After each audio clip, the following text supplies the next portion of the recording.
Yeah, I think we in here, man. I think we in here. I think we in here real good. What's good, y'all? What's good, y'all? What's good, y'all? What's great? Thank y'all for coming back to another episode of Can the Brothers Get a Rap Podcast. We're on episode 38, my bro. It's 38? Nah, that's a fact. I believe it's 38. Yeah, 38. 30. Episode 38. That's what's up. That's what's up. This is the Sunday edition. So you already know how we getting into it. I'm your host, Ashley Lovechild. I'm joined with my brother from another mother, the other host of the show, the co-host. Blood couldn't make us any closer. One of the best photographers in the world. My brother Santana, say something to the people. What it do? What it do? You know what I'm saying? Appreciate y'all for tuning in. We already got a jam-packed episode as always. Like my bro says, episode 38. You know what I'm saying? We just gonna keep it moving forward every time, son. So let's get it. You know what I'm saying? You already know. You already know. I want to give a quick shout out to the great people, the good people of the Advent Health Center that did my surgery. I had surgery on my finger. So, they held it down. It was a really good surgery. It was clean. And, I'm recovering real nice and everything like that. So, shout out to all those people that worked on me. They did an outstanding job. They gave me tremendous service. They made sure I was good pre and post surgery. So, shout out to the good people at the Advent Center in Orlando, that staff. They did a great job. Shout out to the chat. Big shout out to the chat. They in here deep already. Thank y'all again for rocking with us on this Sunday night special. All right, so let's get into it. Popular opinions. This segment is brought to you by OUV Records. The motto is create, document, and inspire. You could go to the Instagram right now to get the latest music and also latest merchandise, as you can see in the back. All right, so first question. First question. Best music video show on this list. Number one, TRL. Number two, Video Music Box. Number three, 106 in Park. Number four, VH1 Countdown. Of course, that's 106 in Park. 106 in Park. You going? What y'all got in the chat? I want to see what y'all got in the chat. They getting crazy in the chat. Oh my god. Yeah, y'all crazy in the chat. Y'all crazy in the chat. Me personally, on this list, I'm gonna have to go with VH1 Countdown, mainly because they was the only music video station outside of Music Box. They used to play the whole video. That was the only thing that used to get me mad about. Well, those one of the things that used to get me mad about the rest of the ones on the list, like 106 in Park.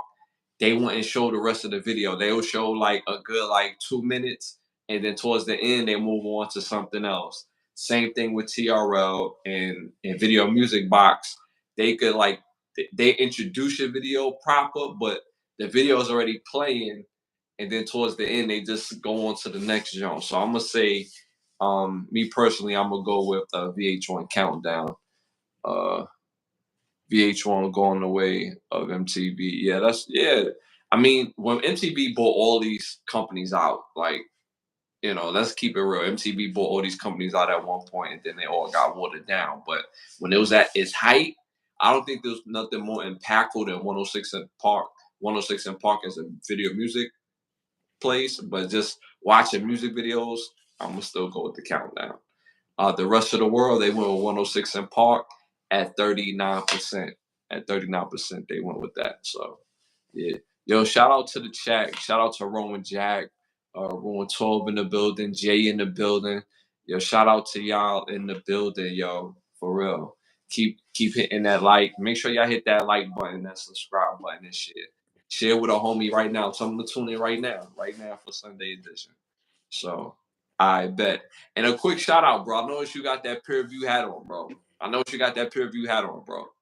That's Yeah, that's clean, bro. That's real clean. appreciate it. Appreciate it. You know what I'm saying? Shout out to all the HBCUs out there. You know what I'm saying? I'm going to get more Mhm. fit, represent y'all and shit. But I got some in the works. But You know what I'm saying? Shout out to y'all. You know what I'm saying? Y'all got some good wares, you know what I mean? Mm-hmm. Yeah. Facts. Facts. Facts. Facts. All right. So let's move on. Next question. Sexiest women by state on this list. Sexiest women by state. 1, New York City. Number 2, Georgia. Number 3, Texas. Number 4, Cali. Mm. Tough list. That's a lot of that's an abundance of, you know what I'm saying, of Yeah. of of a lot of, you know what I'm saying, yummies. You know what I'm saying, all over the place. You Yeah. heard? Overall sexiest women. Yeah. Man. Let us know what y'all think in the chat. And it has to be on this list. Don't put Nova Scotia or you know what I'm saying, Alaska. What's on this list? Uh, shit. Texas. You said Texas, Georgia, New York City, and what was the last one? Cali. Cali. Damn. Mm. Yeah, Cali, bro. I I'm already know I'm my gonna have to go with Cali only because they be having like the wild mixed breed of Jones. They'll be having like Vietnamese and Mexican. They'll have like Japanese and Jamaican. They'll have like some crazy mix. Like, and it's like I lived in Cali. I visited LA. I was in Oakland and San Francisco, and they just be having just a mixie of junk. You know what I'm saying? Like real mixy in the pot. Like the pot had wild different seasonings, and it's like, yo, damn, what the hell? yeah, Yeah, I'm gonna have to go with Cali on that one because the mixies was like really mixy, son. yeah, yeah. Real I mixy. I I will have to give love to all the states because New York City, I don't think no group of women is as swaggy as New York City women. Like the swag goose sauce, I don't think nobody touching New York City women as far as like knowing how to dress and put it together. Just that whole swaggy sauce. Georgia girls, they built like superheroes, bro. Like they got top, back, and they pretty. You know what I'm saying? So they will have like all three, like they solid all three. Texas girls just be hitting different though. Like, but see, them Texas girls be homegrown for real, and they be more prettier in the face than anything else than like the other states that I just named. But California, yo, they need their own name with like Californianese or something like that, because the chicks from Cali, just like you said, it'd be, I don't know, something in the water, the mix, it just, or after generations of generations, the Mm-hmm. seasoning and what the result come to be is Californianese, bro, because they just be, you know what I'm saying, plentiful, bro. So I'm gonna have to go with Fact. Cali on this too. Um, they said I got yellow fever though. Yeah, yo, Asian girls is fire, bro. You know what I'm saying? So again, I'm gonna have to go with Cali girls on this list. The rest of the world, they went with Texas. They went with Texas at 30%. I'm not mad at Texas. Georgia, Texas got Church. some joints. Georgia got some joints. It was a tough list, man. Yeah, yeah. They said Church's Chicken has changed the game to make the chicks thick in Georgia. Yo, that's funny. Ruin 12 acting crazy Yeah, again. yeah, you crazy, bro. This guy, man. Yo, shout out to Uh, you, man. you already know. Shout out to Roll with 12. Talking crazy. All right, so moving on to the next question. Best Busta Rhymes music video on this list. Number 1, Pastor Cavassier. Number 2, Dangerous. Number 3, put your hands where my eyes can see. And number 4, What's It Gonna Be, featuring Janet Jackson.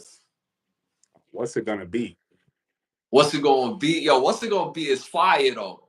Mm-hmm. That That shit video is was fire. fire, man. To explain why though. Why that video is fire to you? First of all, you got the legend Janet Jackson on there. Then you Yeah. had like that. Then you had like some crazy visuals. You know what I'm saying? Had some 3D joints going on in there, and the costumes was wild. You know what I'm saying? Yeah. The costumes that they was wearing, the outfits and shit was just crazy. Of course, Busta always has some crazy outfits for his videos, but what's it gonna be was like one of the best for me, by far on that list as far as like the visuals for the video. You know what I'm saying? Mm-hmm. Mm-hmm. Yeah. What's it? They said at that time it was probably the most expensive video that has ever been done at that time. The 3D aspect of it. You know what I'm saying? Yeah. So that had to cost some bread. Mm-hmm. The set Mm-hmm. pieces and all that. Yeah. So me personally though, because he did that one first and the storyline and the impact of the song mixed with the video, I'm gonna have to go with "Put Your Hands Where My Eyes Can See" because nobody else could have pulled that. Um, you know, it was the movie with Eddie Murphy. God, I got it in my head. Coming to America theme Mm-hmm. better than Rhymes. You know what I'm saying? How he like took the whole, at the royalty while he waking up in the morning and Yeah, getting yeah, his teeth brushed and all that. Then he had the African dance theme, like, and then they made it hood where they was pop locking and like it was just fire. Then son the dude broke up the dancer broke up the one that was like glowing in the dark was doing all the crazy moves. So I'm gonna have to go with "Put Your Hands on My Eyes Can See." Me personally, I think that one is fire. Um, if you think his finger looks bad, you should check out his girl. She can't walk no more. Ain't talking about my finger. My fi- my finger look bad. Check out his girl. She can't walk no more. Uh, yeah. So the rest of the world, they went with put your hands where my eyes can see at 44%. Surprisingly, I didn't think it was gonna be that high, but those are some tough videos. Like Dangerous was a tough video, bro. mm-hmm. People forget how fire Dangerous was. Dangerous was a tough video, and Pastor Kavasi was a tough video where they reenact mad movies. They did Rush Hour and then they reenact Harlem Nights and Pastor Kavasi. So I'm not surprised there. All right, moving on. Moving on. Best cop movie on this list. All right, best cop movie. Number one, The Glimmer Man. Number two, Seven. Number three, I Spy. Number four, Another 48 Hours.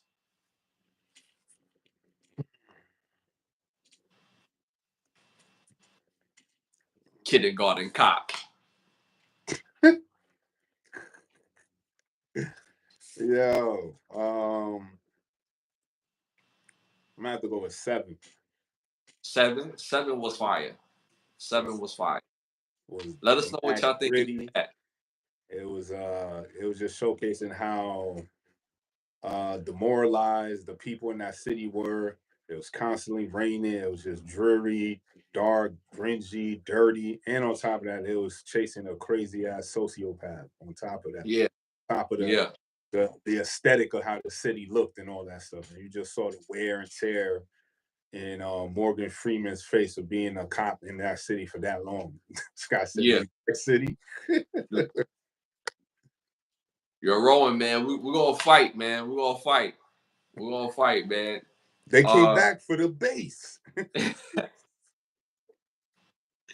didn't come back for the cocaine. They came for the base. You know what I'm saying? Yo. Me personally, I'm gonna go with another 48 hours. I'm going another 48 hours. I think the chemistry of Nick Nolte and Eddie Murphy was undeniable, especially in the second one. You know what I'm saying? And of course, they got to get their fight off. But the storyline to me was better in the second one than it was in the first one when it was the actual cop that was keeping things under wraps, Kilo. So I think that was a better movie in itself out of the 48 hours and the best movie on this list, me personally. Um, The rest of the world, they won another 48 hours at 48%. Shout out to the Glimmer Man. The Glimmer Man was fire too with Steven Seagal and Keenan Ivory Wayne's. The scene when they blew up Keenan Ivory Wayne's house and his reaction to that, like afterwards, was like a true brother that will react to his house being blown up, and then like his partner be like, "Yo, we gotta go get the bad guys." He like, "Go get who?" Nigga, I'm assed out. Like I don't got no crib, no nothing. You talking about go get the bad guys? Like, yo, true reaction on how anyone would be in that situation when you just lost your house, bro, your foundation. Like, so I mess with the Glimmer Man. And I Spy was hilarious too with the Eddie Murphy and I think Owen Wilson was hilarious. So, all right, let's move on. All right, next question. Which celebrity boxing match do you want to see the most? Right? There's only 3 choices. Number 1, Dr. Umar versus Drewski. Number 2, Gilly the Kid versus Charleston White. Number 3, Lou Young versus Desi Banks. Who the fuck is Lou Young again? Lou Young is the other young comedian. He used to play football, but he does like a lot of the Coach Prime stuff. He does the Coach Shay stuff. He does a lot of the like the power stuff with him and the other girl that used to be on Fenarios. Okay. Yeah. He does the stuff like with Raising Canaan. He does a lot of Raising. This stuff okay. It's hilarious. But I'm gonna go with Charleston White versus whatchamacall? What's his name? Gilly the Kid. Gilly the Kid? Yeah. Yo, that would be hilarious. I think Gilly the Kid will beat him up, bro. Like pretty badly. That's even though they probably in the same weight class, I think it would get bad for Charleston White, me personally. I'm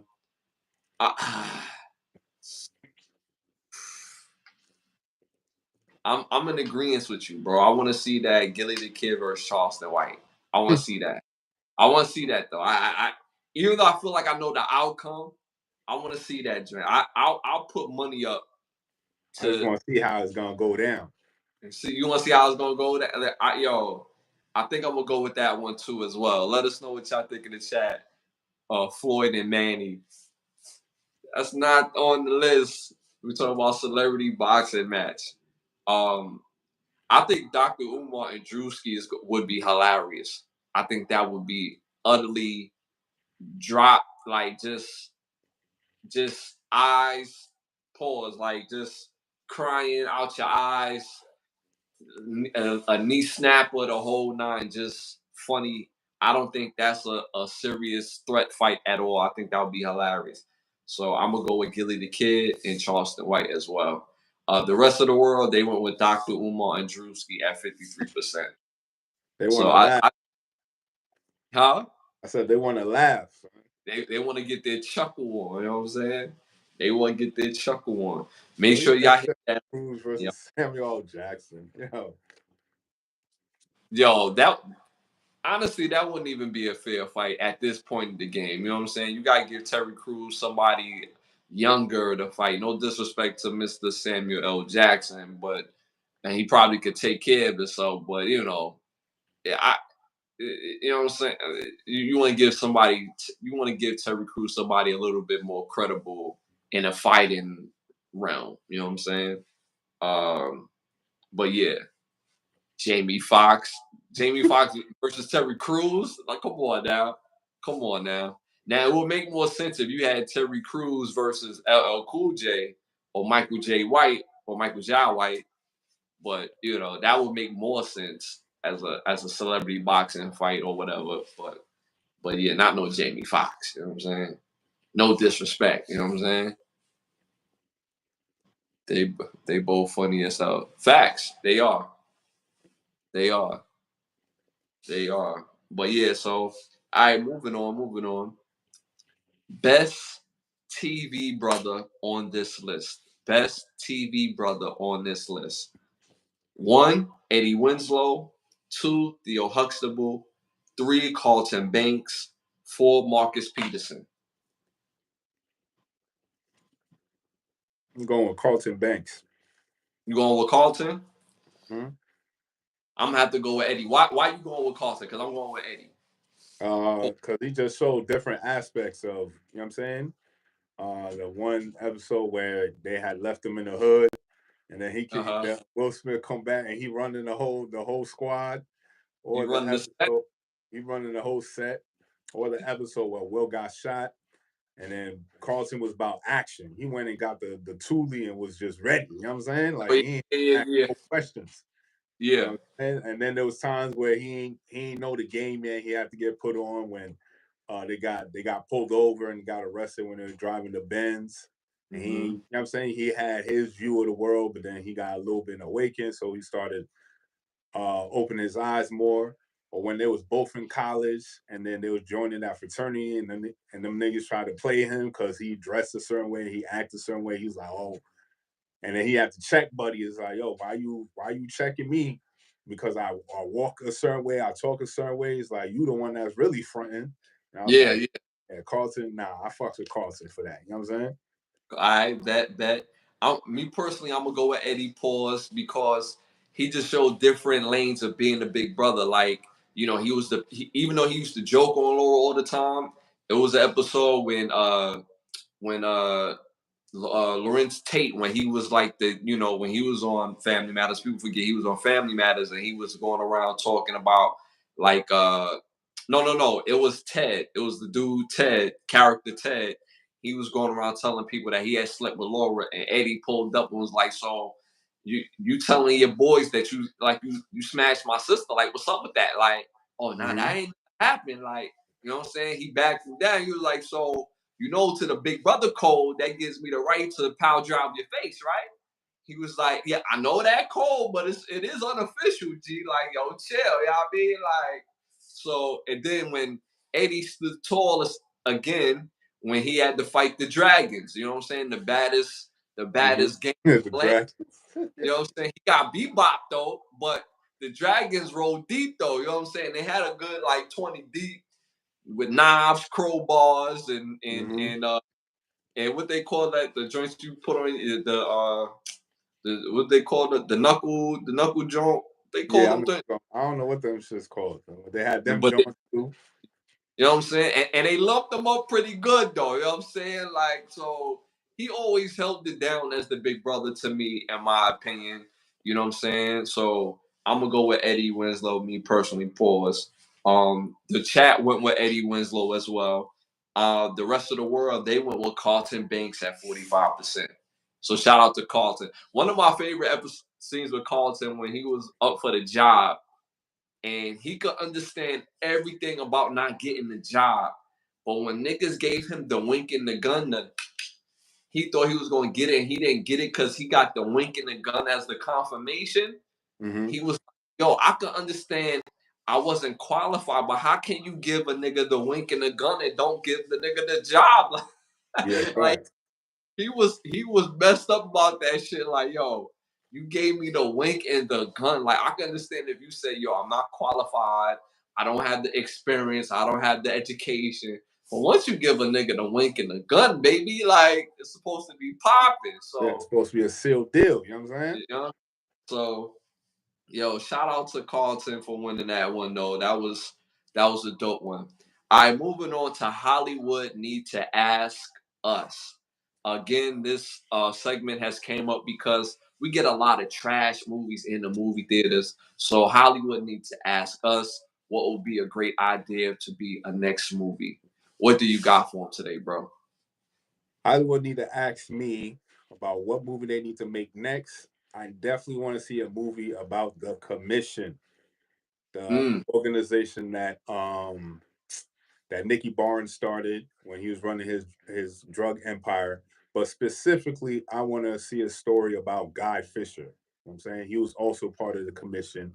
And when I was doing the research, I don't know how true it is, but it says in the research that he became the first Black person to own the Apollo Theater in 1977. So I would love yeah, to I would love to see a movie about him. He was like second in command in the commission. So y'all make all these gangster movies and mafia movies and all that. So let's make a movie about commission, but more specifically about Guy Fisher. Mm-hmm. That's dope. That's dope. I would love to see that. I remember they had the Guy Fisher story on the bootlegs back in the day. You remember, like in the early 2000s, they used to make these unofficial documentaries. I remember they had made something with Guy Fisher and a few other guys at that time. So shout out to that idea. Me personally, I want to see another Smoking Aces movie, but more so like the first one. The second one was ass. The first one had a dope storyline, it had great killers, and it made sense. The only part about the first Smoking Aces that was a little over the top to me was the crazy redneck brothers. They could have dialed that down a little bit to make it a little bit more realistic, but the overall view storyline was dope. So I think it would be fly if they bring a more 2024 version of that, have a slick storyline. Some of those characters that did survive, bring those characters back as well, because very few of them did survive. Bring some of those characters back and bring us some new characters that make sense according to the new ways of doing crime in this day and age. You know what I'm saying? Just make it and not too over the top. You know what I'm saying? Not cartoonish. Make it some fly shit. You know what I'm saying? So I would love to see another Smoking Aces movie. So that's my idea for that. All right, moving on to must see. This is our must see movies, music, and also album segment of the show. Um, I know my brother got a theme for his. You know what I'm saying? Let us know You what your already three are. you already know how I do with my themes. These are my favorite childhood movies. Anytime I had an opportunity to watch it or it came on TV, I watch it from wherever I caught it at to the end, rewatch it again, and what is it? The next generation of Avatar, the last Airbender. That would be dope. But they every time they make the Airbender Yeah, Avatar, they fuck that shit up. So they just yeah. make, They don't put enough love into that to the movie. and it's a great concept from the cartoon and shit.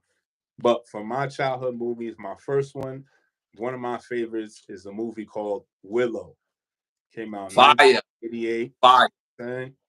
Stars Warwick Davis, Val Kilmer, Joanne Wheatley, Julie Peters, uh, Ruby Cruz, Gene Marsh, and Kevin Pollak. Dope movie. Fantasy world, war. I mean, keep getting cut, stabbed, chopped up. You know what I'm saying? Armies fighting a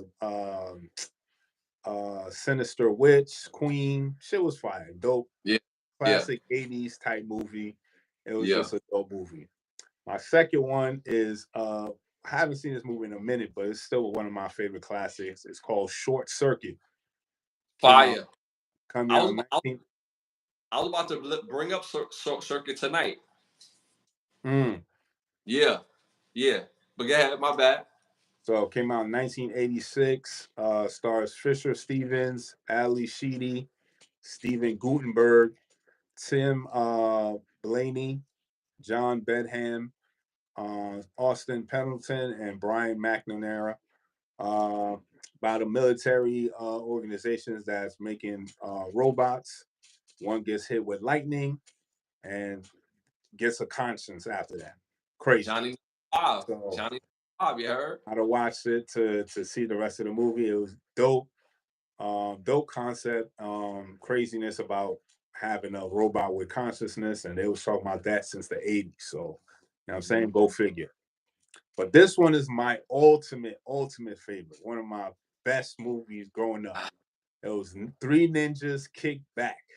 Okay, okay, 1994. Best one out of all the Three Ninjas. okay. Star Max Elliott, Sean Fox, Victor Wong, Caroline King, Michael Trenier, and Margarita Franco. About the Three Ninjas, you know what I'm saying? They uncle go to Japan, he get kidnapped, so these little goons, you know what I mean? These little goons buy plane tickets to fucking Japan. They go out to Japan and all hell breaks loose. They just kicking ass all over the place. You know what I'm Yeah, saying? Fighting yeah. ninjas all over. It's just fire, son. Dope Hey, movie. I can three little kids book flights to Japan just in a matter of like minutes. So like, you know what I'm I'm saying? Like, saying, like, and back in the '90s, you feel me? Like, yeah, it wasn't like how we got Expedia, Kayak now. Like back then, you have to like call the airline and you have to do mad stuff. I don't know. I never booked a flight because we was kids, so you know what I'm yeah, saying. yeah, yeah. Facts. But those are my three childhood movies, my classics: Willow, Short Circuit, and Three Ninjas Kickback. Gotta watch them fire movies. You'll have a dope time and get a laugh out of it. You know what I'm saying? A real talk. I thought you was gonna say one that you did not say, but it's definitely in my honorable mention that I thought you was gonna say. I thought you was gonna say Indian in the Cupboard. I Oh thought you. nah, I I thought ain't you was really. gonna. It was cool. I ain't really like it too much for me. For real, I thought it was a fire concept. I thought it was one of the best childhood movies that we had. Easily is Indian in the Cupboard.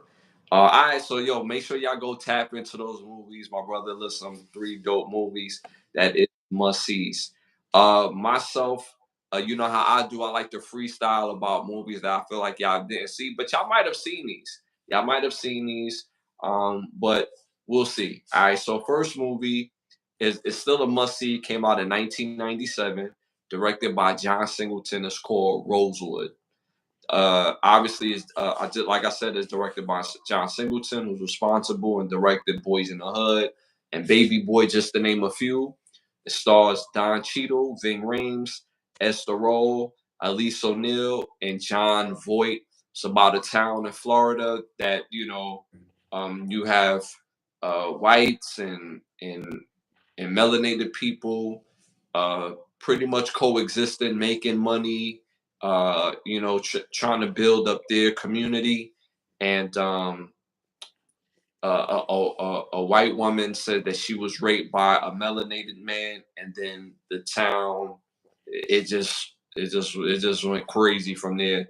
It is a must see movie. Is it a hard watch? It could be a hard watch for some, but it's also entertaining. But it's some things that you just have to deal with within the movie like that. But it's still a good movie. It's the overall message is still a must see.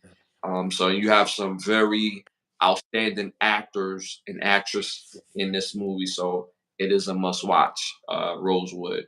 My second movie came out in 1999. Directed by Roger Crubber.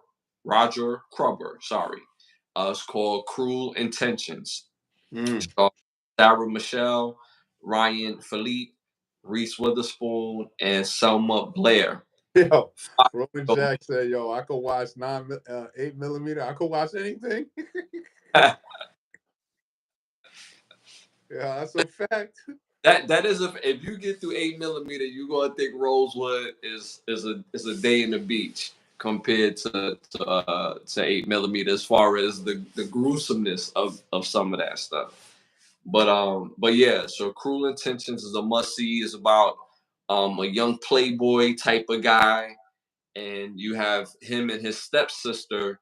They're from a rich, affluent family, and they take on these little bets with each other to see how far they can go into messing other people's lives up.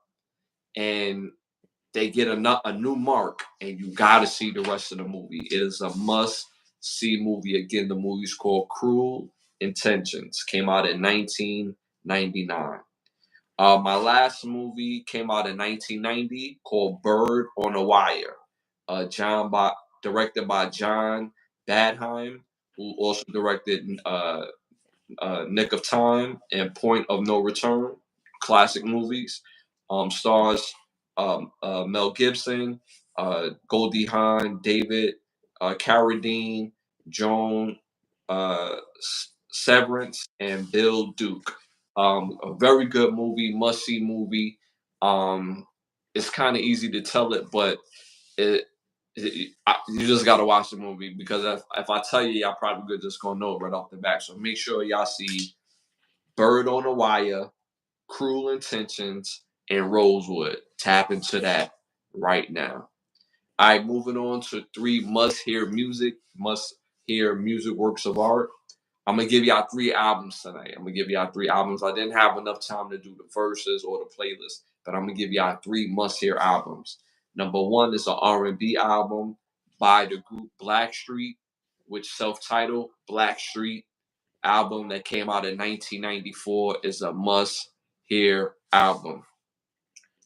Secondly, the Foxy Brown album, Il Nana album, came out in 1996. Must hear, classic fire album. Again, Foxy Brown, Il Nana album. My third must hear album is Kevin Ross Drive EP. Came out in 2017. It's R&B. Make sure y'all tap into that as well. Kevin Ross Drive EP, Foxy Brown Il Nana album, and Blackstreet album. Make sure y'all tap into those. You got a classic show for us? Gotta go with one of my all-time favorite classic show, with the original cast, Mighty Morphin Power Rangers, baby. Fire. Came out in 93. I ain't even know, but it went on for a lot of seasons. It had 30 seasons. Yeah, damn, I didn't realize it went on for that many seasons. 30 seasons. But I'm going with the original cast with Amy Jo Johnson, Yeah. Jason David Frank, David Yost, Walter Emmanuel, Sloan Trang, messing up her name. Shout out to her. She was a yellow Power Ranger.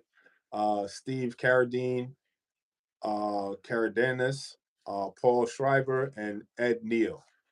Fire, you know what I'm saying? Classic show. Every time you got out of school, there was always an episode of Mighty Morphin Power Rangers, you know what I'm saying? Do my homework, watch this episode of that. And it was just classic 90s growing up, just being a kid and watching the Mighty Morphin Power Rangers. It was just dope show. The first movie was good too. Again, like I said, the first original cast to me was the best, even though later on they had different casts, and again they went on for 30 seasons. So I don't know they went on for that long. Me neither. I'm going with the original cast, and it was just fire. You know what I'm saying? Angel Grove always had some issues, but you had the Power Rangers hold it down. You know what I'm saying? Yeah. So yeah, that's my classic show right there. In the chat, they say the Pink Ranger was their Britney Spears. She was cute though. I remember that girl. She was cute. She was cute. That show was so popping. That was nostalgia heaven. Like that's after school. You know what I'm saying? Power Rangers and Saved by the Bell type of vibe. Family Matters, Full House type of vibe. Like that's nostalgia heaven. So shout out. I like that. Power Rangers. I didn't realize it went on for that many years, and obviously we wouldn't, because after that, you know what I'm saying, as we get older, that demo don't fit us no more. So you know what I mean. Right.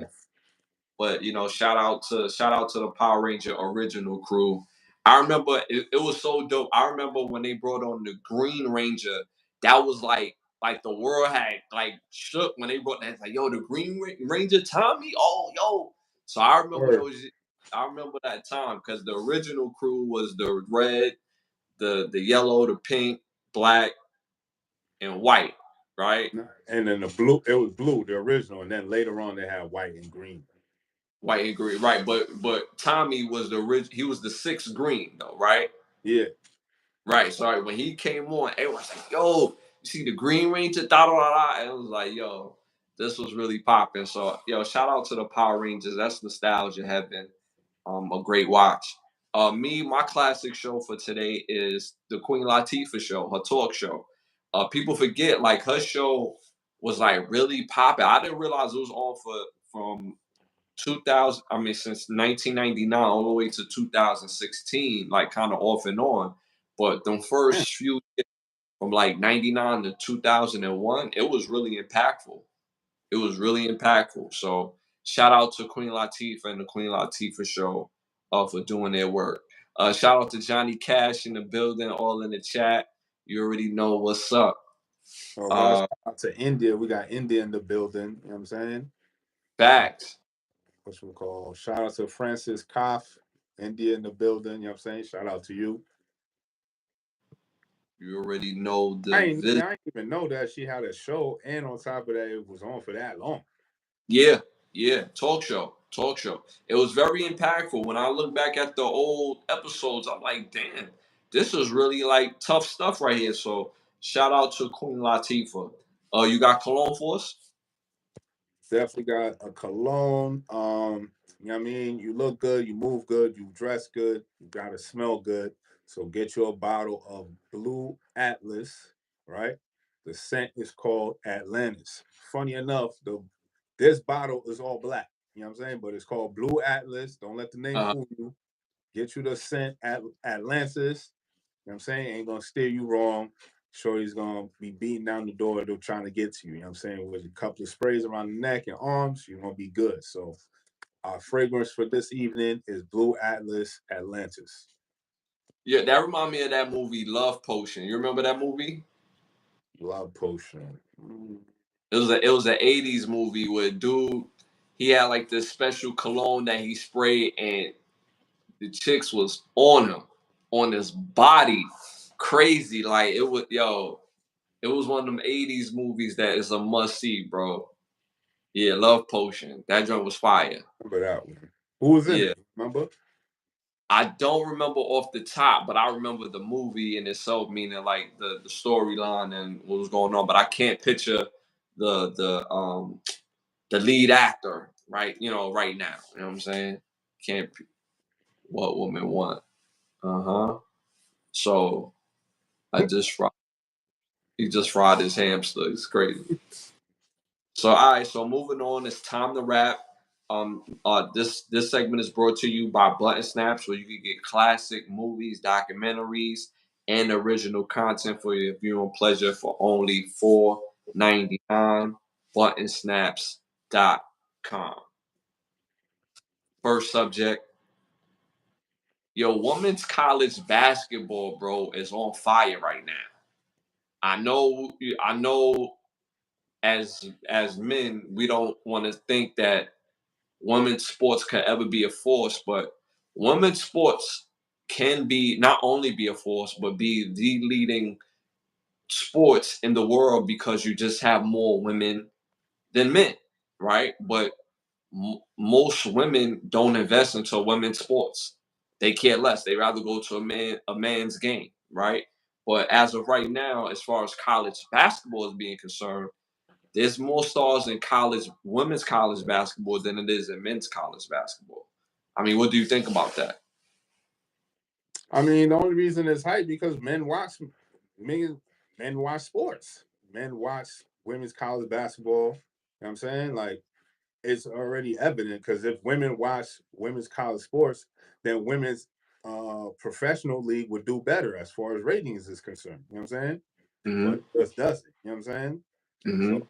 y'all can't blame us. You know what I'm saying? Y'all don't even watch the own sport that y'all's you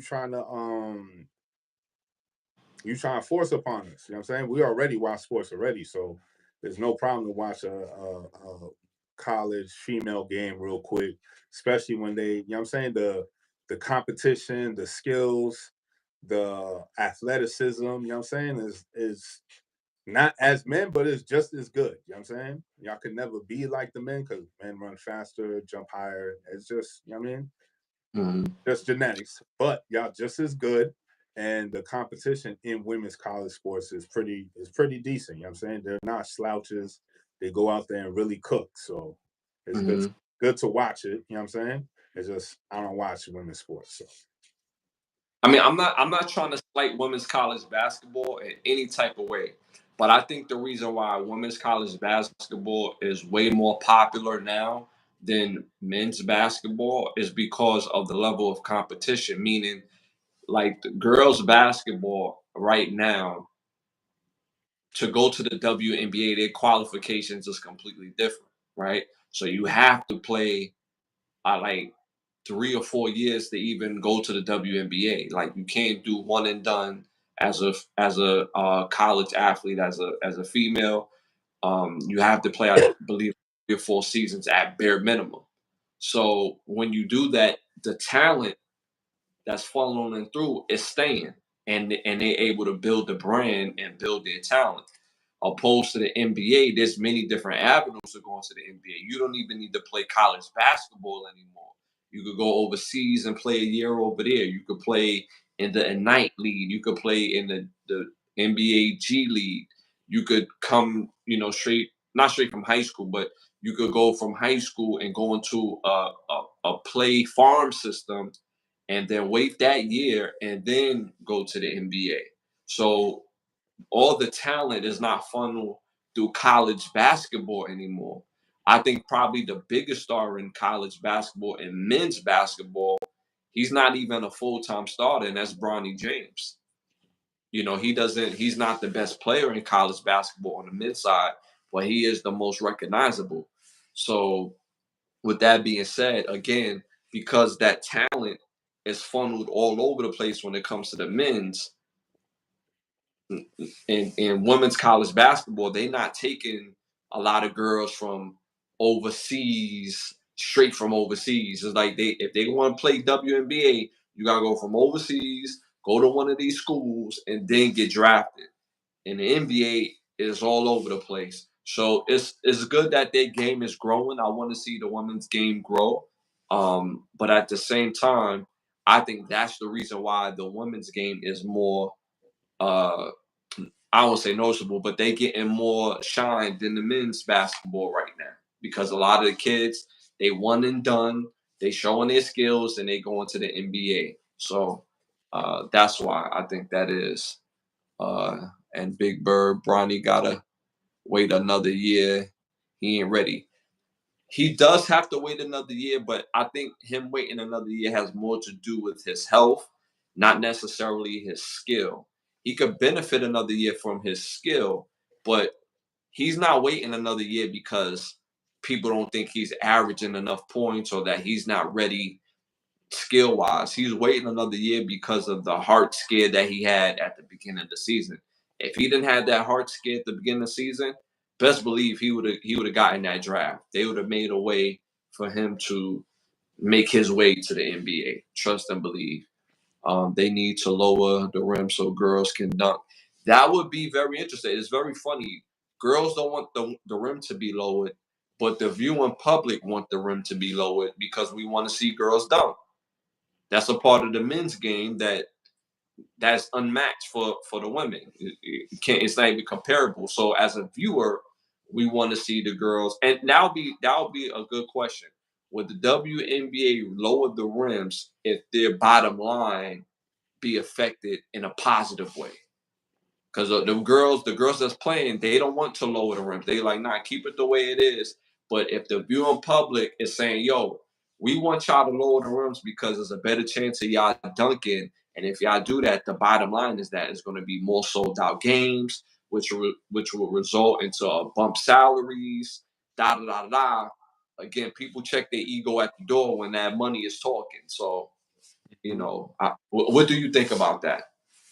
I mean, it's funny that they don't want to lower the rims, but yet the girls can't play with the men's basketball. You know what I'm saying? They got it's not the official basketball that they play with. You know what I'm saying? It's Mm-hmm. totally different because, again, a female's body is not the same as a male body. So you can't even play with the male basketball. You gotta play with female, which is a little bit smaller. So you're already playing with a handicap. So just lower the rim. Like check your ego to the side, check your feelings to the side. You want more bread, right? Y'all complain that, oh, you want more pay and da da da da da. Well, if you don't give the people who pay to watch you play what they want, then how you gonna get bread? Mm-hmm. You Mm-hmm. know what I'm saying? Like, it's bottom line. You don't have a good product enough to ask for bread. Mm-hmm. Product is just not that good. You know what I'm saying? The Right. numbers showcase that. If it was that good, the NBA wouldn't have to supplement day bread to keep y'all afloat. Mm-hmm. Point blank period. You would just keep afloat yourselves. You know what I'm saying? Yeah. Yeah. They go crazy in the chat. Angel Reese is bad as fuck. I drink her bath water. Oh man, that's funny. All right, so moving on. Moving on. Anthony Joshua knocks out. I know I'm gonna mess up his name. Ngannou. I know I'm messing up his name, but he's a top tier MMA fighter. He jumped in the boxing ring in the boxing realm, and got knocked out a few times, like about 3 or 4 times. Anthony Joshua knocks him out in this fight. And of course, Anthony Joshua wins by a knockout. I know I'm saying his name wrong, but in Ginyu, you probably could look it up and see it. But Anthony Joshua knocks him out pretty good. I mean, it makes sense because he just focused on boxing and you doing mixed martial arts. It's not the same thing. Mm-hmm. You may think it is, but it's really not, because that man, Anthony Joshua, he just lives and breathes boxing technique. All his training is based on the realm of boxing. Your training is based on a whole bunch of other stuff. Like, you know what I'm saying?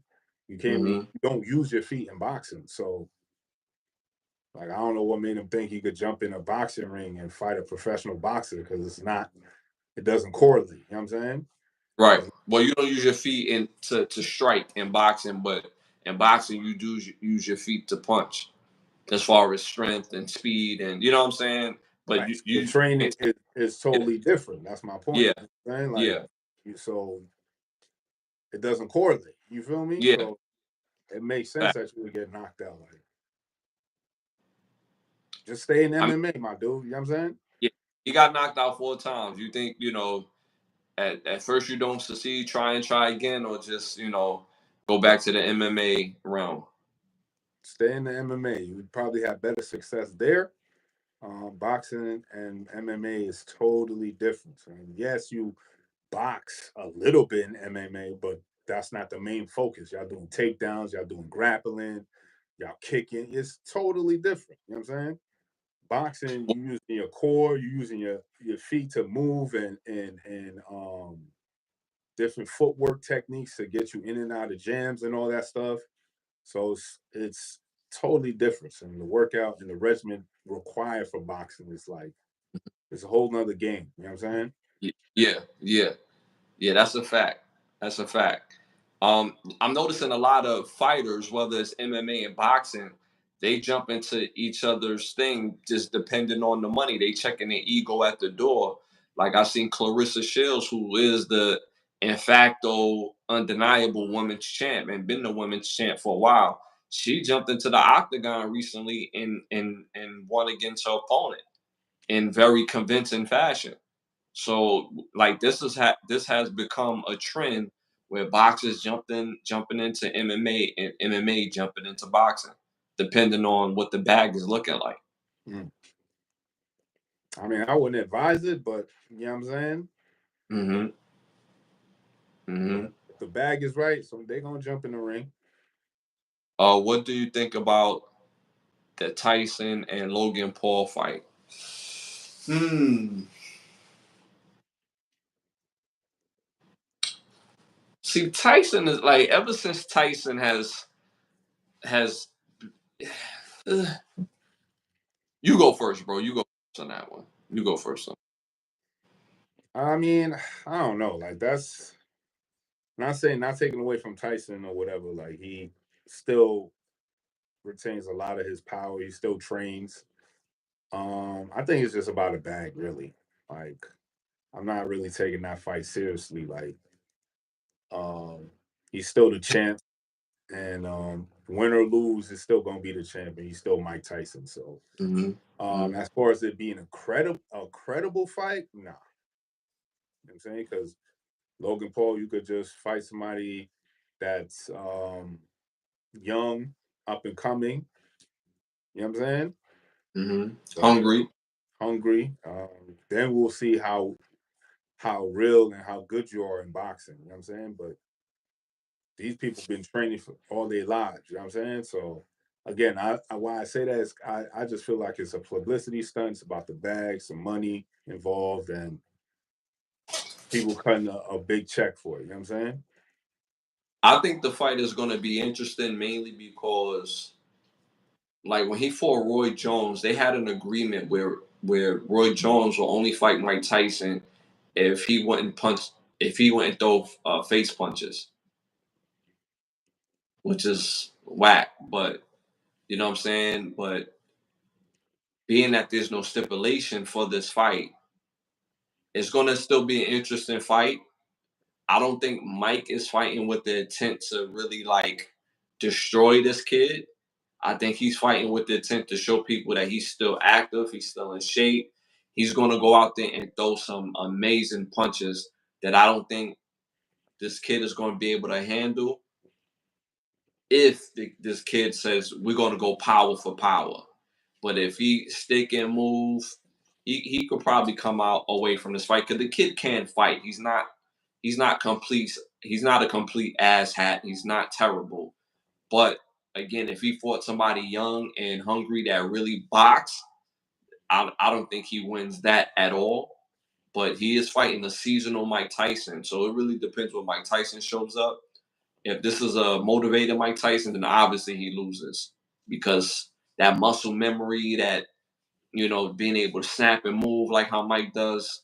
If he try to go back and forth with Mike, Mike got grown ass man strength.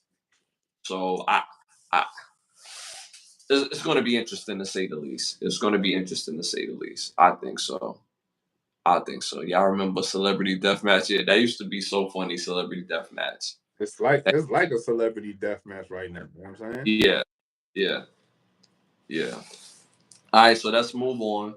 Uh, the Marvel brand has announced that they will be obviously replacing uh, uh, doing a replacement for King the Conqueror, uh, Jonathan Majors character. Before they didn't know for sure whether that they was going to have a replacement for King the Conqueror.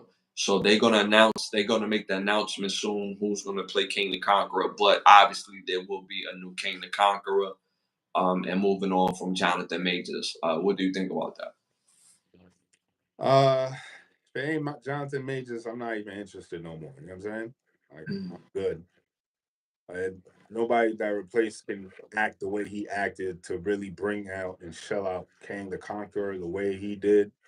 Not saying the next person can't do it, but my interest in it now is just it's not there no more. You know what I'm saying? So Yeah, Marvel really gonna have to like pull some punches for me to really go and pay and watch their movies now. You know what I'm saying? Because the last movie I paid for was straight ass burger. You know what I'm saying?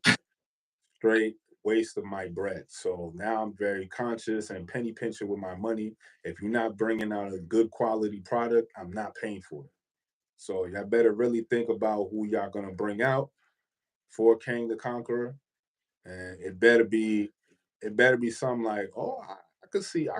You know what I'm saying? If it's one of those joints where it's like, I'm gonna pass on it. You know what I'm saying? yeah, yeah. Because y'all been flopping the last couple of years, and it's like y'all better get back to the basics. You know what I'm saying? So Now, I'm not gonna lie to you. The best parts of them, the Ant-Man and Wasp movie is with Kane the Conqueror, bro. Like he took over the movie, in my opinion. That the way he portrayed it was so compelling. And now you lose him, and now you're gonna replace him. The person that you're replacing him with, he has to do such an outstanding job for people to really mess with it. You know what I'm saying?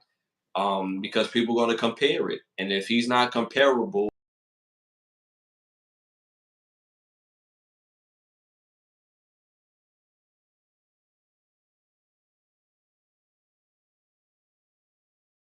I think they could have worked that out. I don't think they wanted to work that out, and I don't think the reason why they didn't work it out with Jonathan Majors had anything to do with his case. I think it was something that was more so behind the scenes, maybe how he worked, maybe that he wouldn't do any old thing. Who knows? But at the end of the day, they're replacing him, and we will see that this replacement is coming out.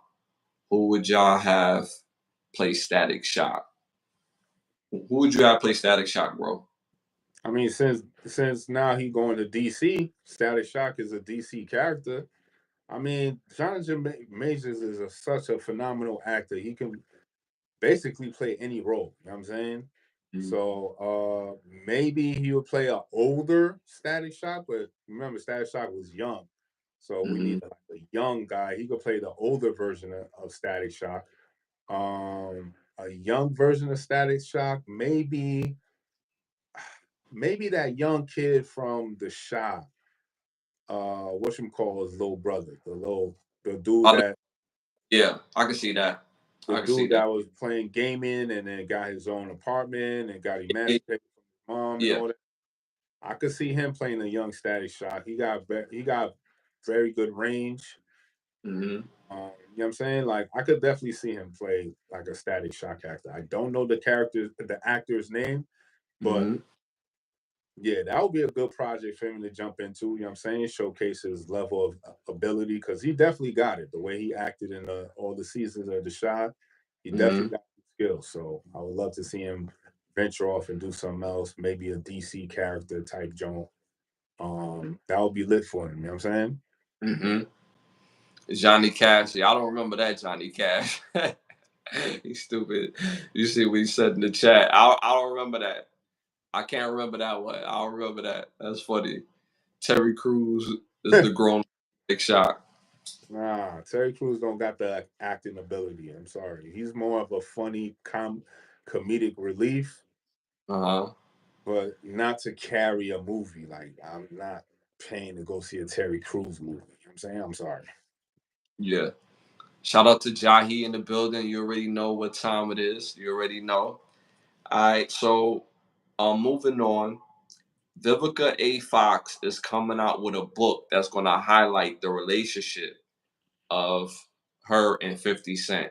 The book Oh, is either uh, about the book is either going to have a chapter about 50 Cent or it's going to be what? about What?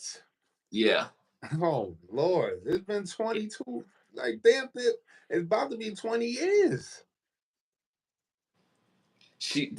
This was her words recently saying that she always felt the type of way because she was always the initiator in them having sex, and she always felt the type of way about that because she enjoys having sex with them, but she felt the way that she was the one that always had to initiate it. Yo, women just be complaining about a whole bunch of nothing. Like this is it's starting to get annoying. Y'all find anything to complain about. Oh, you're initiating sex. Oh, he doesn't have enough money. Oh, I'm old and single. Nobody wants me. Yo, stop complaining. Yo, Mm-hmm. stop complaining. Life is what it is. You made the choices in your life. Like, you know what I'm saying? Like, Mm-hmm. it is what it is now. Like, your name is not buzzing no more. Like, you was on the upper echelons of high She was. She for was years. years. You Mm-hmm. fucked the bag up. You know what I'm Mm-hmm. saying? That's you made that decision. You know what I'm saying? You fucked up. You fucked up. You know what I'm saying? Like, what are we talking about here? But see, this Yeah. is women. They never gonna hold no other women accountable for none of the wrongdoing that they do. Like, it just showcases how selfish women are. Like, you know what I'm saying? You was in the top tier. You was here for Mm-hmm. years. Nobody, you ain't couldn't, you know what I'm saying? You couldn't find nobody marry, settle down, have a family, come back and then revamp your career again. Nothing. So you couldn't do nothing. So now you gotta write a book to try to get some money out of some people. Nobody gonna buy that book. There's gonna be some people, but not enough for you to make some bread off of it. That's a fact, because that's tired and old. Nobody trying to hear that story no more. 50 Cent done moved on, got him some nice little dip, got a new family. Like, you know what I'm saying? Uh-huh. What are we Shit, talking 50, about you here? know what I'm saying? He He could have not doing definitely, if y'all was in a good terms and had still good rapport, he could have casted you on fucking Power. He would have put you somewhere there. like, yo, don't worry about it. I'm gonna, you know what I'm saying? I'm gonna hook you up, boo. You know what I You mean? know what I'm saying? You right, you know what I mean? You an So, actress. You supposed to be acting. mm-hmm. You haven't done anything relevant since when? It's been a minute. It's been a It's minute. been a long time. Minute. Yeah. Been a minute. And Been you used to be good. You was yeah. a great Top tier. actor. Top tier. Top You tier. just I don't fell off. I don't think her status as far as being a good actress has fell off. The fact that she hasn't did movies that people cared about in a long time, that's the part that fell off. Because there was a point in the time where, like, on all jokes aside, Vivica Fox has the type of acting ability that could take a trash ass movie to an upper echelon type of movie just on her ability alone. Seriously, she had the type of talent for that. But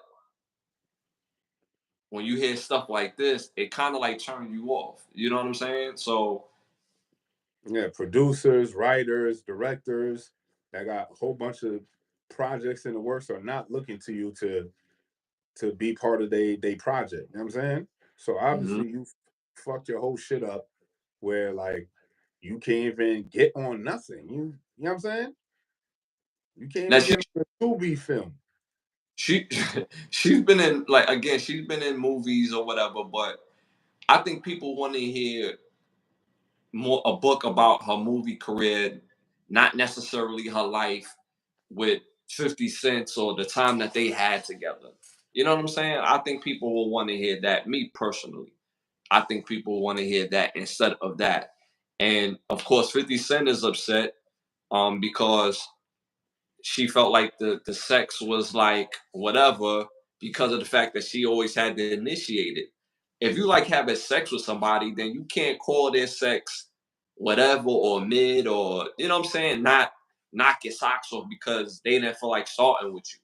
She's like, because she felt like the reason why he ain't never really like initiated because he was more focused on his career at that time.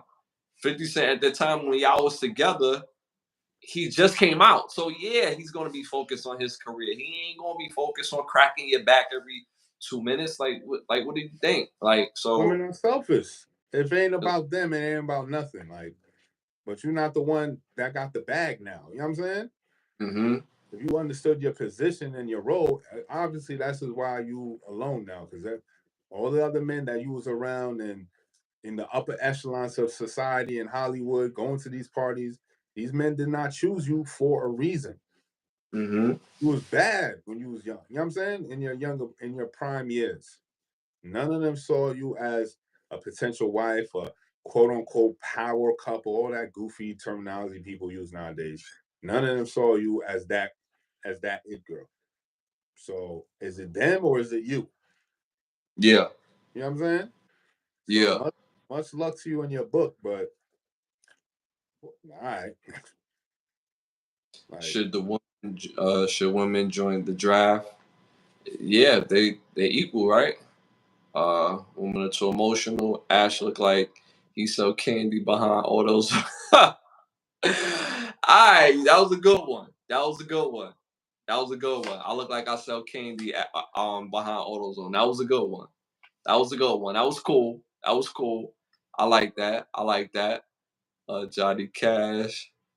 Uh, Filthy's finger blocks like Ash finger. Yeah, y'all keep getting on my finger, man. I just had surgery, man. I just had surgery.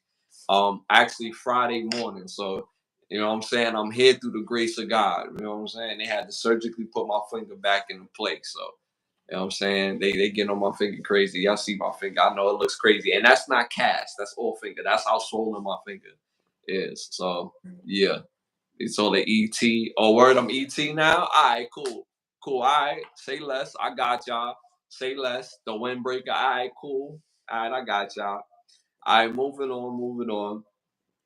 All right, so the NCAA brand of college football, they confirm certain features that they coming out with the game to let people know, like, yo, this game is coming, right? So some of the features that they confirmed is the dynasty mode, the my player mode, where you could take a player from high school, you know, take them to college and then take them to the Madden game. Um, they confirmed that all 126 D1A schools will be in this game, and they confirmed that the foundation of the game will have like the same Madden foundation, but it's going to be different, like how it always had its play style subtle. yeah. Yeah. Well, what do you think about that? Yeah, it better be. You know what I'm saying? Because all I'm thinking about is what 2014 would be. So you got the playbook from 2014. Just revamp it, make it better. Obviously, you're gonna bring out the dynasty mode. Obviously, you're gonna bring out the my player. You want my money, right? So you better have Facts, fits. The fuck? facts, What we talking facts. here? Just bring the game out, son.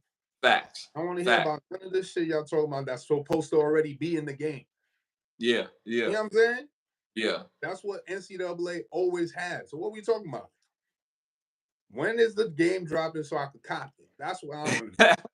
That's all I want to know. When's it dropping, kid? Because I'm gonna cop that shit. You know what I'm saying? And if it ain't, if it don't got the shits on there, I'm returning it. So do me right. You know what I'm saying? Yeah. We wait 10 years.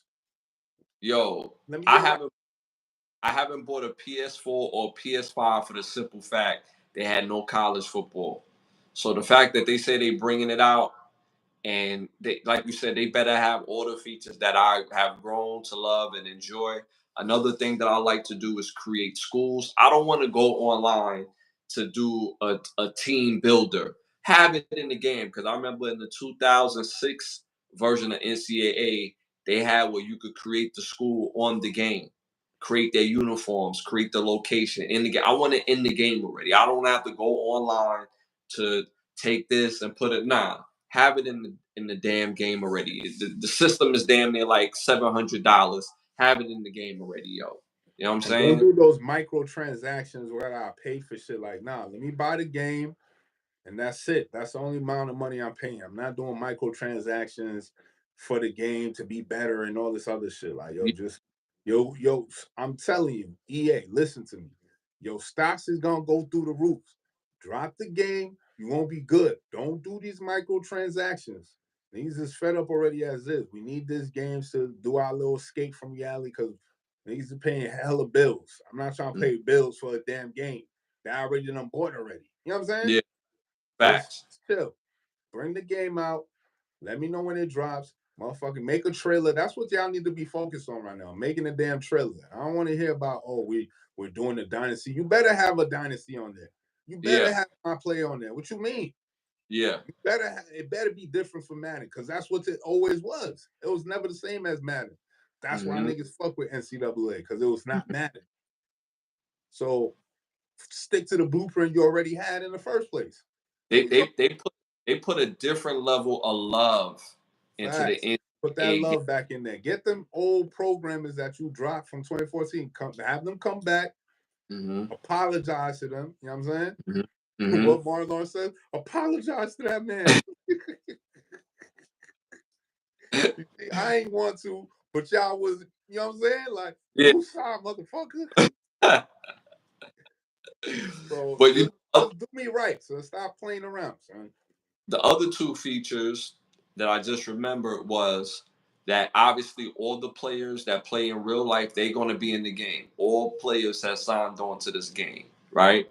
And then the last thing that they want to do is they're waiting for last minute clearances on different music that they can have for the game, because certain schools come out to different songs, like big name known songs, not like the school song. They come out to like Virginia Tech come out to Sandman, and when that song come on, Virginia Tech, the crowd go crazy. Like it just get a whole. So the licensing to certain songs to those interests is what I'm talking about. Like when NCAA put a different type of love to these games that we have grown to love and enjoy, and they saying that they're gonna have more than 2 announcers in this game. They're gonna have like 5 or 6 announcers, because they like, yo, when you hear 2 announcers all the time, it gets redundant. So that's their way of like changing it up as well. Cool.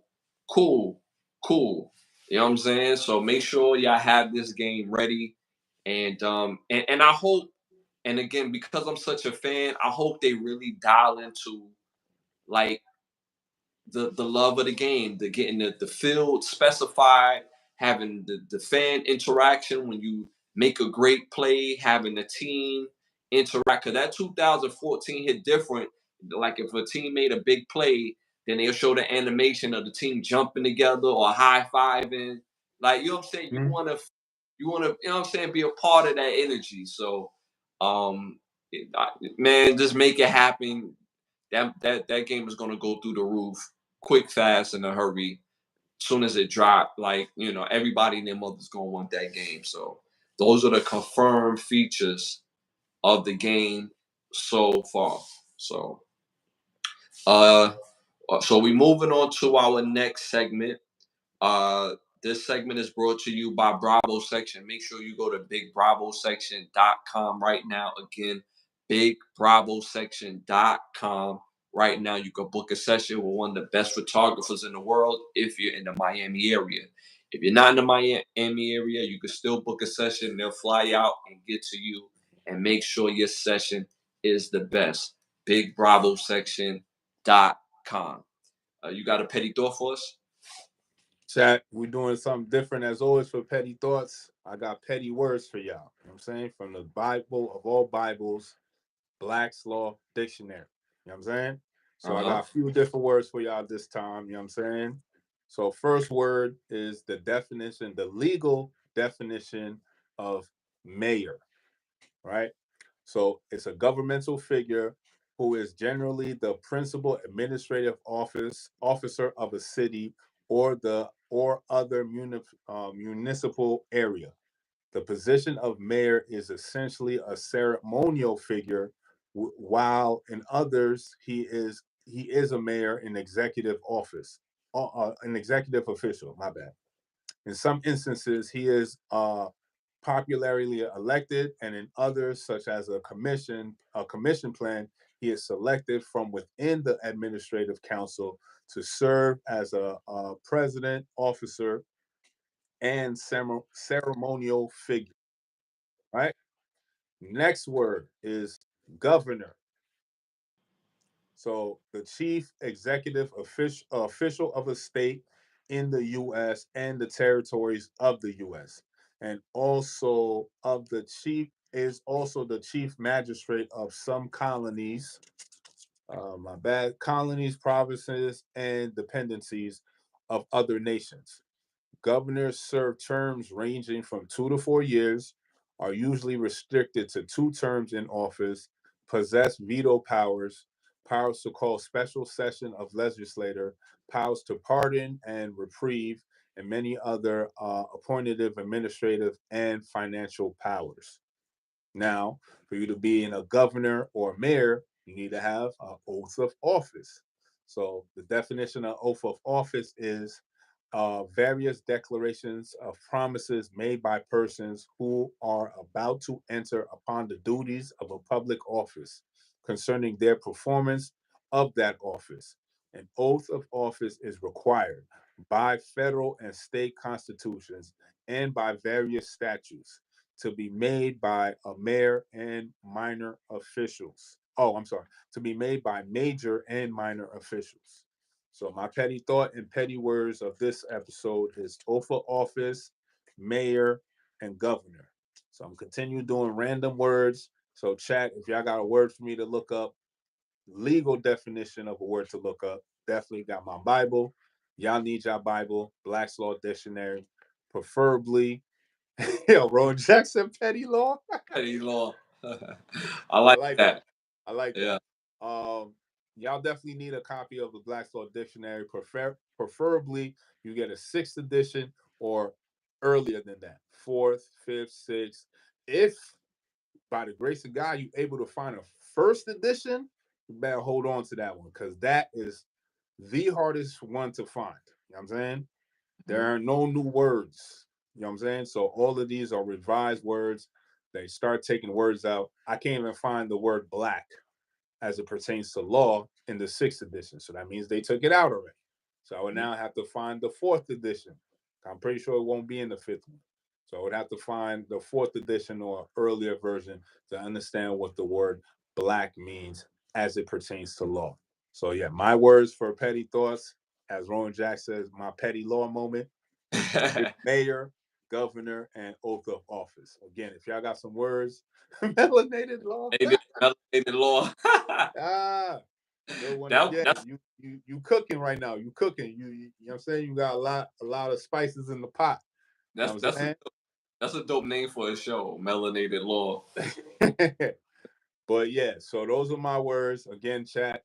At any point y'all want me to look up a word for the next episode, I'll do so. But these words I just pick at a random, nothing, they don't got no correlation. But I figured if I'm doing mayor or governor, they gotta get sworn in, so we gotta know what that oath of office means. You know what I'm saying? So those were my words: governor, mayor, and oath of office. Fire, fire, fire. All right, moving on to our next segment. Keep the lie live. Keep the lie live. Lie live. So my keep the lie live segment for this show is the eyes of your friends. Do your friends if can other people tell who you are as a person through the eyes of your friends? And what I mean by that is this: how many people have friendships for over as long as they've been alive, or 20 years plus? So when I think about like my life, I have the same friends since I was a little kid.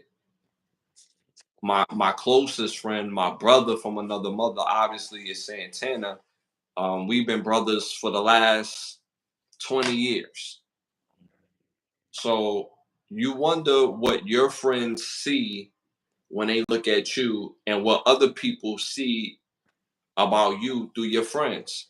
And I say this because, like I said, I just went through surgery. I just had finger surgery. And a lot of my friends that I grew up with, a lot of my friends from the fifth grade, a lot of my friends before I even went to school hit me up to see if I was okay. They seen, on social media that, surgery went well.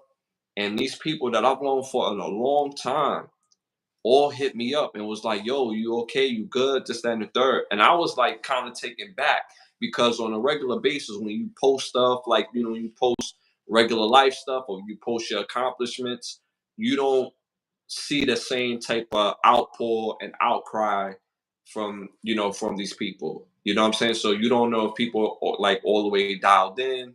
You don't know if people are really seeing what you got going on in your life. But when you go through something traumatic and then you see people show up, and you be like, wow, so you've been tuning into the whole time, but like you picked this moment because you see that this situation is like very serious that you're gonna tune in. So my thing is more so as a question: can other people see who you are through the view of your friends about you?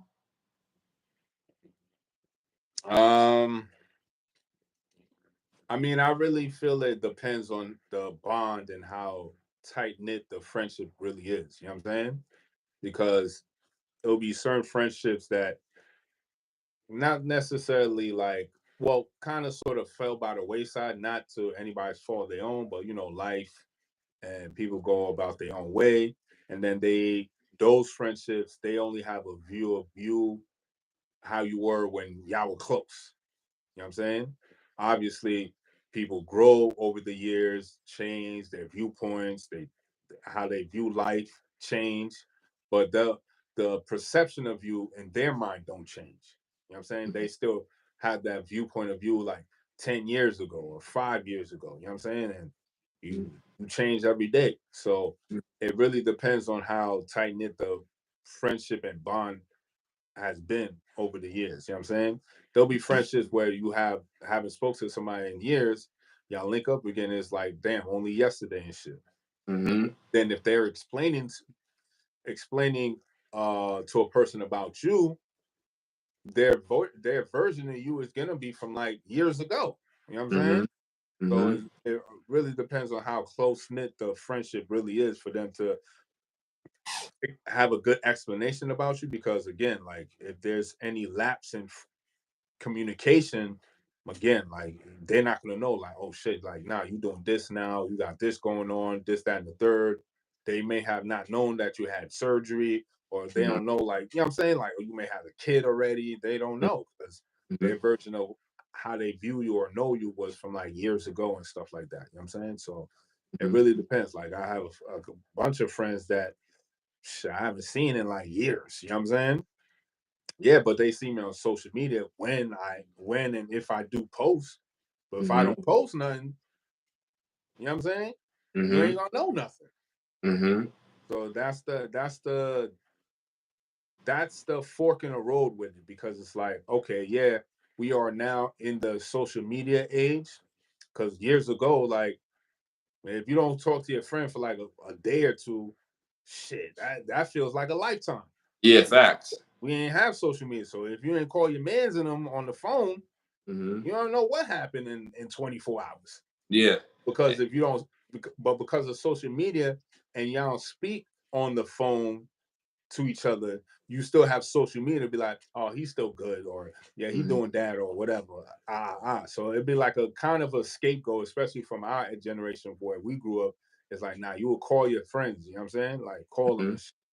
But if it's to the point where I gotta reach out to you to get a conversation from you, then it's like, I don't see the point of reaching out. Yeah. I was like, I'm the one constantly reaching out. You know what I'm saying? Yeah. So Yeah.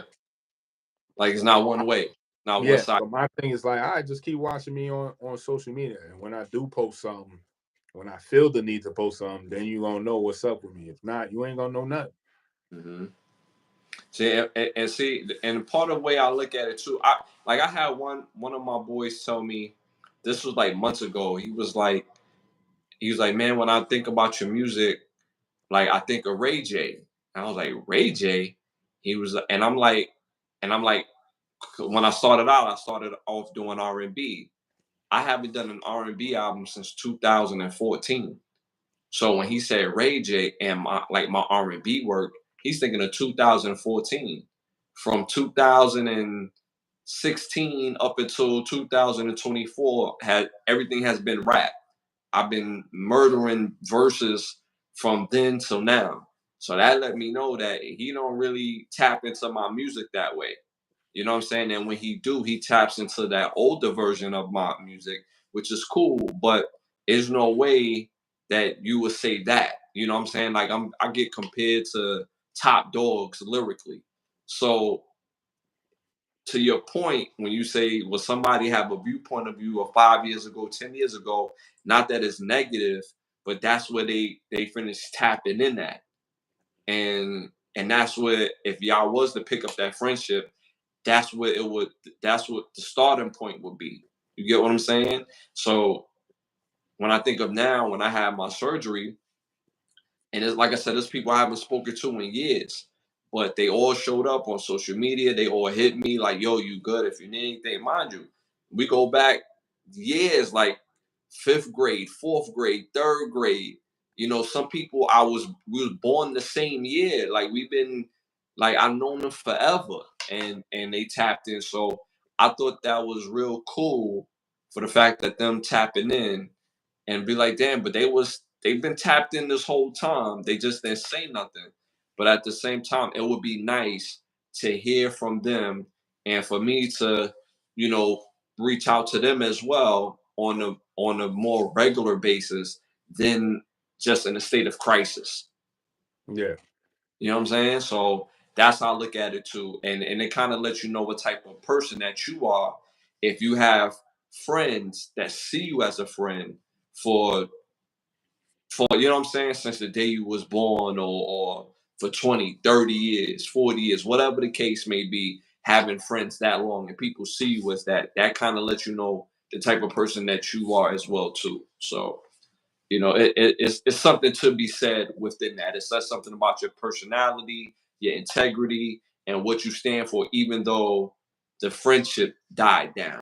You know what I'm saying? Like, for example, like, we all had that one friend who was wild funny but a little bit immature, but like the friendship died down because you would think that that person haven't grown. But how can you think this person haven't grown if you haven't spoken to them? You know what I'm saying? It's like, your friends are different for a reason. They're supposed to be different. You're supposed to have the crazy friend. You're supposed to have the cool friend. You're supposed to have the ladies' man friend. You're supposed to have the one that knows everybody in the world friend. You know what I'm saying? Like, and that energy is supposed to always be what it is to you. So, going through that situation, it like kind of let me know that, you know what, I'm not a bad human being in this world. You know what I'm saying? And it make me feel good that I have friends for years that hit me up outside of my bros and new people that I've met. You know what I'm saying? It made me feel good to know that, you know, people look at me as a decent person. So, you know, Right. shout out to everybody that reached out. You know what I'm saying? Real talk. That meant the world to me. So that's my Keep the Lie Live segment of this show. Anything else you want to tap into before we wrap up? Let me see. There's been a lot going on social media. Uh, Let me see. Nah, you know what? Save it for next episode. Okay. I want to tap on this before we break, right? So when people come to Brooklyn, right, because the whole Diddy situation, right? So they was talking about Junior's, right?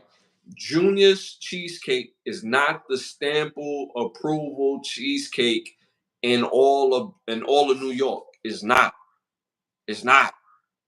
I know Diddy like to make I think that Junior's cheesecake is the stamp cheesecake place in New York. Is not, especially in Brooklyn.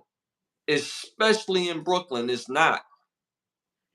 Junior's cheesecake is famous to people in Brooklyn from people that's not from Brooklyn. That's like when people go to Miami and they think Miami Beach is like the most, you know what I'm saying? But there's Miami and then there's Miami Beach. And then you got South Beach and then you got North Beach. Like there's different parts how you gotta operate. You know what I'm saying? Same thing with the cheesecake. They be like, yo, you gotta go to Junior's. No, you gotta go to Lord's Bakery.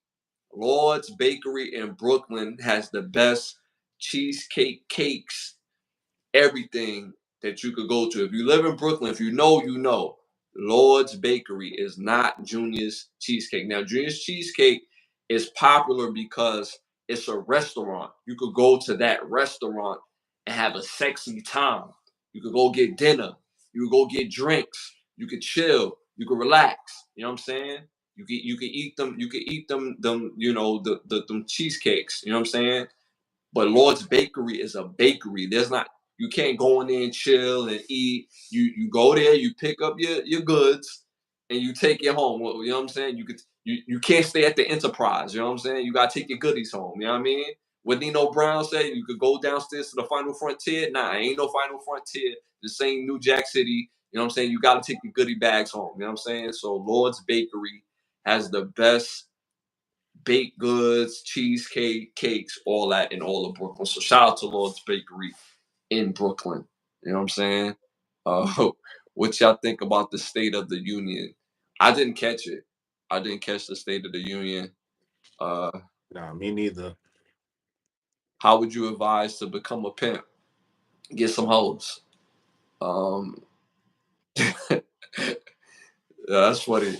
How would you advise to get some hoes? Get some hoes and lay low. You know what I'm saying? Yeah, because they're gonna be after you, so you gotta lay low. You gotta lay low. You know what I'm saying? Get some hoes and lay low. You know what I mean? So yeah, I just wanted to tap into that before we had shut this down. Yo, it's been another one. It's been another one. Again, thank y'all for tapping in. We're gonna be back this Thursday at 10:30 p.m. Make sure y'all tap back in Thursday at 10 p.m. for that Thursday edition, big time edition. Again, another special thanks for helping us get over 45, over 4,000 subscribers for the channel. Once we get over 5,000 subscribers for the channel, we're going to do some free giveaways that very next show. So for every 1,000 that we go up, we're going to do a free giveaway. So let's get to that 5,000 subscribers for this channel. And today, we went over 1 million views for this channel. 1 million views. So that is dope. The channel been out for a minute, and for us to finally get to 1 million views is a big accomplishment. It wasn't something that was overnight. So thank y'all for that. Big appreciation.